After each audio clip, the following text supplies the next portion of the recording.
Hey guys, kwa wale wanaotamani kujua kuimba, mtu anayetamani kujua kuimba hapaswi kuwa muoga kuachama mdomo wake. Namna hiyo. Niangalie vizuri. Kama unatamani kujua kuimba, hupaswi kuogopa kuachia mdomo wako wakati wa kuimba. You get me? Yes.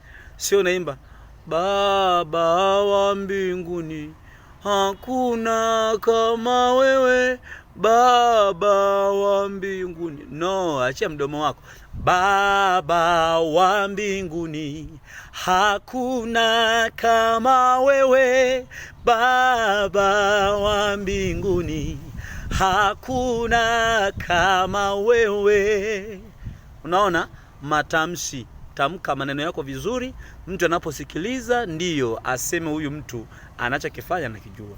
Ndiyo mimi na wewe tunaelekezana ili wote tupate kuimba vizuri. Karibu sana tuweze kujifunza kwa pamoja.